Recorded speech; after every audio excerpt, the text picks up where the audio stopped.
Happy Wednesday, everyone. I'm glad you're here today. We're not going to be cooking today. We're hanging out in the kitchen, as you can see, but we're not going to be cooking today because I want to talk to you about a few things. Now, the first thing I want to talk to you about, is this amazing hot cup of coffee that I have that has Da Vinci sugar-free cookie dough syrup in it this morning. So there we are with coffee, and I hope you have coffee too. I want to talk to you this morning about the part of keto that is not about recipes. I guess it's always about food, it's always about our health, but not necessarily about recipes. Now, I don't know whether you guys can tell just by looking or not, but yesterday I went and got my hair cut. And so I want to talk to you about doing things for you, doing things that you need done for your own well-being. We work so hard to make sure that we get just the right amount of carbs, not too many carbs, and we get good healthy fats, and we get wonderful proteins, and so we do these things to make our body physically more healthy. But what are we doing to make our body mentally more healthy, to make our life mentally more stimulating? And I tell people that in my world, the sun is always shining, the temperature is always about 25 degrees Celsius, 75 Fahrenheit, thereabouts, I don't know. But the flowers are always blooming and the butterflies sparkle and there are no mean people and nothing bad happens. Now, that's not the world that we live in, and I'm fully aware of that, but it is the world that you can create in your head. And it's a world that is not going to never have any cloudy skies. There's always going to be a little bit, but I want you to really think about what it is that you struggle with. Do you struggle to keep the carbs down? Do you struggle with emotions? Do you struggle with emotional eating? And if you do struggle with emotional eating, what kind of foods do you eat when you're emotional? All of those things matter. And some of those things are beyond our control until we take control. And I know that sounds crazy. I want to talk to you a little bit today about carbohydrate addiction or food addiction in general, but specifically about carb addiction. Now, this is directed at people who maybe aren't doing keto yet. Maybe they don't know about keto. Maybe they've been struggling to figure out how to do keto properly. For those of you that are just starting, for those of you that have days when you struggle, for those of you that really have been trying to figure this out but figure you just don't have enough willpower, that's who I'm talking to today. So that's pretty much everybody. Everybody has a down day. Everybody has a day when they just don't want to do it. They just don't want to worry about what it is they're putting in their mouth. They don't want to worry about counting carbs. They don't want to worry about food. They just don't want to worry about it. They just want to do what they want to do. And then there are people who struggle daily because food calls them. So when you're dealing with stuff like that, how do you deal with it? Well, the very first thing that you have to do, and the most important thing that you have to do, is recognize that it's happening. If you have somebody come up and smack you in the back of the head, and you don't turn around to see, you just feel something in the back of your head. And 2 minutes later, you feel it again. And 2 minutes later, you feel it again. And 2 minutes later, you feel it again. And before you know it, you have a headache and you have no idea why. And all you had to do to avoid that was to turn around, pay attention to what was smacking you in the back of the head, and move or stop it from happening.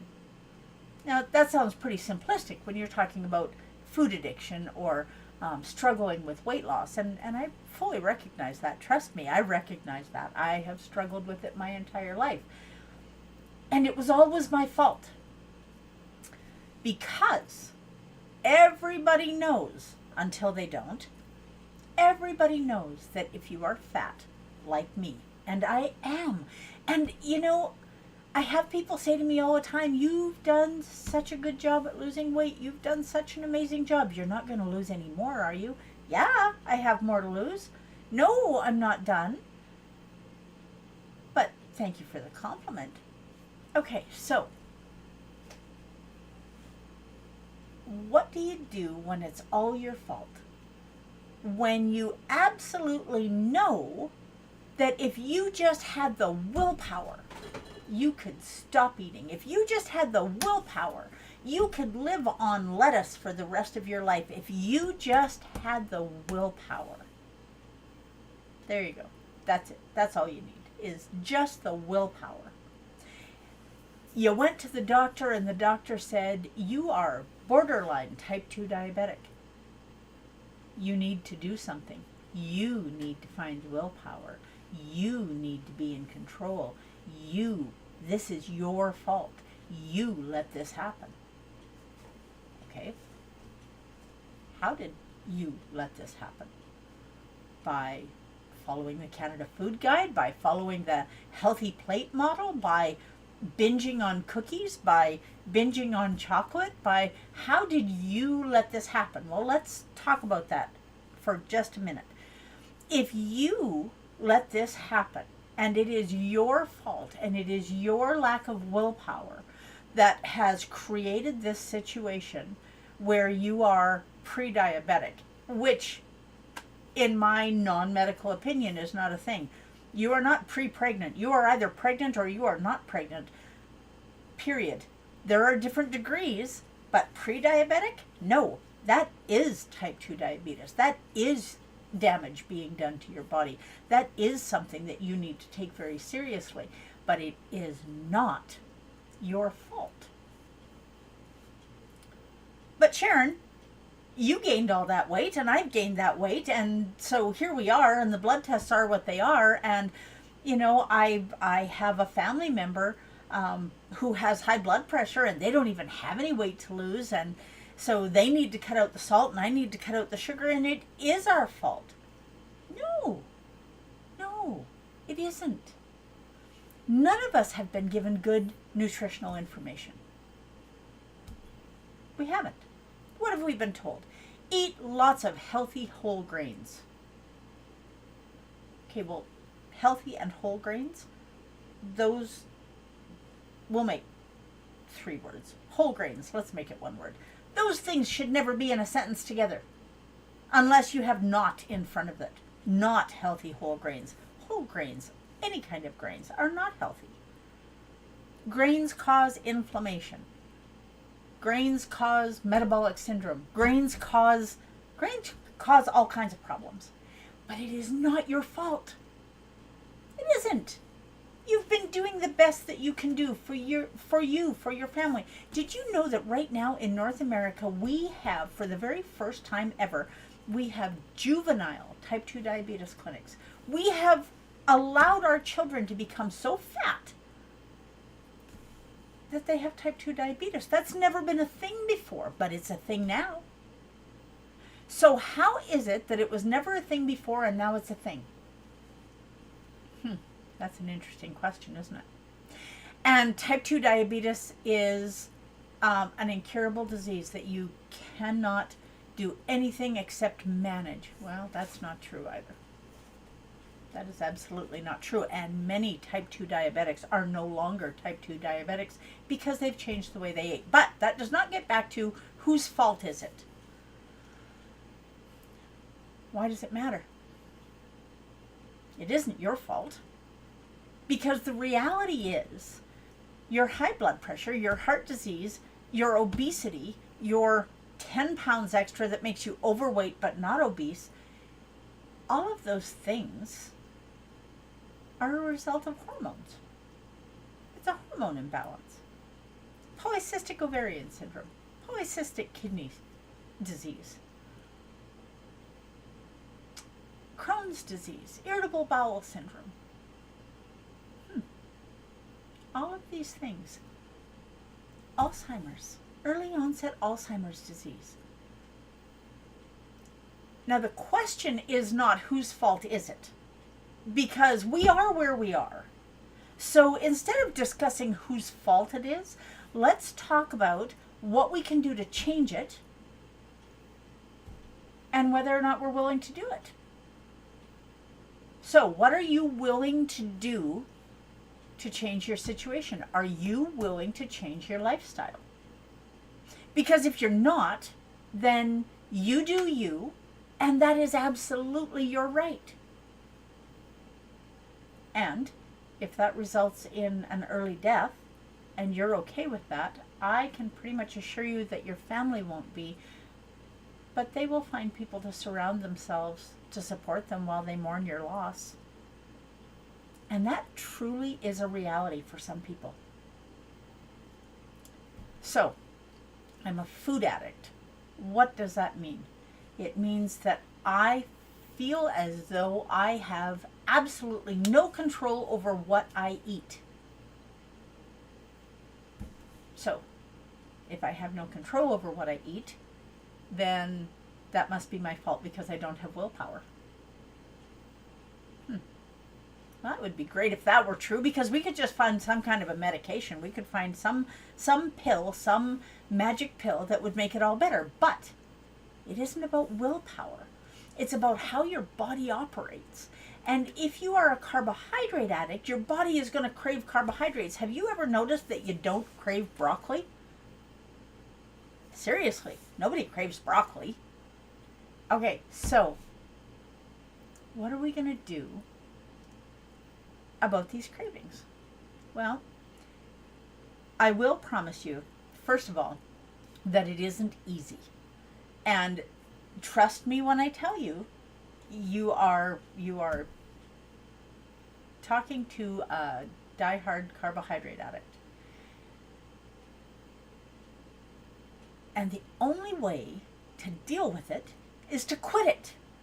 Now, are you going to be going through withdrawal? Yes, you are. Are you going to fail and eat carbs? No, you are not. What do you mean I'm not going to fail? It's an addiction. Everybody knows that addicts fail at some point. No. You know, here's the difference between alcohol addiction, drug addiction, all of those kinds of things, and a food addiction. Alcohol addiction, you can quit alcohol and never ever have it again. There you go. You can quit drugs and never ever have it again. Not going to change the fact that you're an addict, but as long as you eliminate them from your life, doesn't mean it's going to be easy, and I'm not suggesting that it is.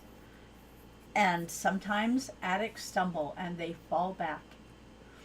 But here's the difference between a substance abuse and a food abuse.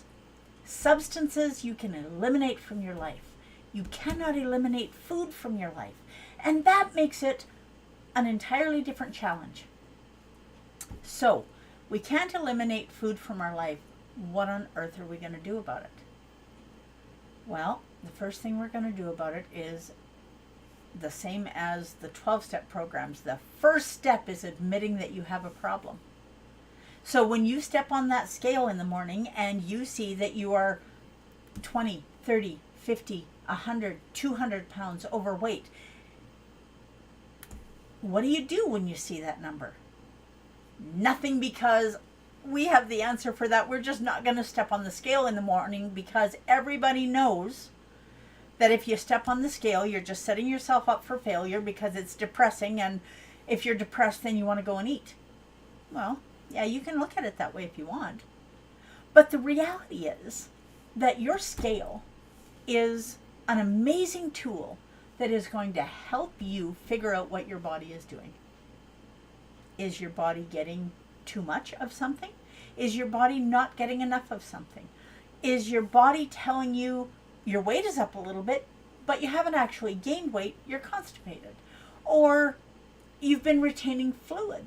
Or a combination of both of those? Or your weight is going down, but you're not feeling well, so we need to talk about that. There are so many different things that scale can help you learn if you pay attention to that number and don't use it as a tool to beat yourself with.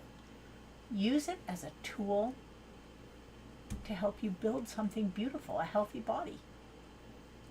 But every day, stepping on the scale every day, that's excessive. No. No, it isn't. Do you drink water every day? Yep. Do you walk every day, even if it's only a few steps, as long as you're capable? Yes. Do you drink coffee every day? Well, in my world, you do. So why not step on the scale every day? If you're going to use food as a tool to change your health, use all of the tools at your disposal. Use that scale. And just use it as information. But I can't do this. I'm going to cheat. Well, you can say that if you like. But my suggestion to you is you need to eliminate the word cheat out of your vocabulary. It needs to be gone.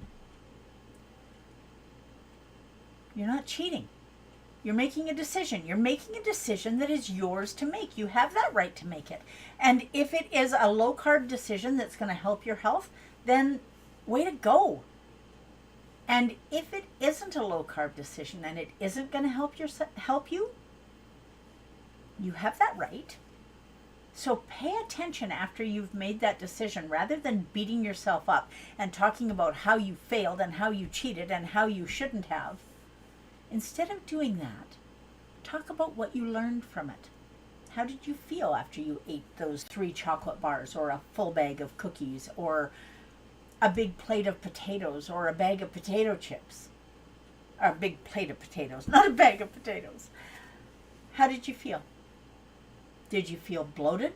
Did you feel tired? Did you feel what? What did you feel? Because your body will teach you so much if you just let it. But if you don't listen, you're not going to learn anything. So, do you need to hire me to be your keto coach? Maybe. I'm glad to say the clients that have benefited. But what you need to do first is you need to hire yourself. You need to be willing to listen to what your body is telling you. And when you are tired all day, every day, your body is telling you something is wrong. You need to change something. And when you are craving whatever food it is that you're craving and you cannot get enough and you can't stay away, that is also your body talking to you. And I am absolutely not going to tell you that going through carbohydrate withdrawal is going to be easy. It's easier for some people than for others. But I can tell you that for me, I'm worth it. I'm worth it. And that's the discovery that we all need to make. We need to figure out that you're worth it. You're worth it to your family, to your children, your nieces, nephews, your spouse, your parents, your siblings, your friends. You're worth it. You need to be worth it to you too. So what does that mean? Well, it means that you go looking for answers, but you are not going to find those answers as long as you are still beating yourself up. Because that little monster in your brain that is telling you that you can't do this doesn't want you to do it. So, you need to fight it for a little while, the same as any addict needs to fight their addiction for a little while. And then you'll come out on the other side. And it's never going to be 100% no challenge. There's always going to be a little bit of a challenge. I always go to places where somebody offers me a cookie or a piece of cake or whatever it is. And I also go to places where people will hold something out and then go, oh, no, you're keto. And I tell them the same thing every time. Please don't ever stop offering it to me. Because every single time you offer me something that isn't keto, it is an opportunity for me to flex my no thank you muscle. Okay, so over the carb addiction, so that means it's clear sailing. I'm just going to keep losing weight until I get to exactly where I want to be, and then I'm going to go on maintenance, and then I'm never going to gain weight again because it's just that easy, right? No, it's not just that easy. For the last year and a half, not only have I not lost any weight, but in the last 4 or 5 months, I've even gained a few pounds. So then it's time to sit down and think about why. And that's the same thing that you need to do before you start. What is your why? Why do you want to change your lifestyle? Why do you not want to be a type 2 diabetic? Why do you want to be healthier? Why do you want more energy? Why? Why? And the answer is different for everybody. The answer is absolutely different for everybody. So your answer isn't wrong, it's yours. So, I want you to do something for me. I want you to think about the why in your life. Why do you want to be healthier? What does that look like for you? Do you have weight to lose? No? Do you have high blood pressure? No? Irritable bowel syndrome, maybe that's it. Whatever it is, whatever chronic condition, and you notice I didn't call it a disease, whatever chronic condition you're dealing with, you can deal with it. And there are resources. And I'm only one of them. So, you can keep following the new Canada Food Guide or the US Healthy Plate or whatever it is, wherever you are in your part of the world, you can do that. And you can keep getting sicker, and you can keep getting fatter, and you can keep taking drugs, you can keep giving the pharmaceutical companies your money. You can do that.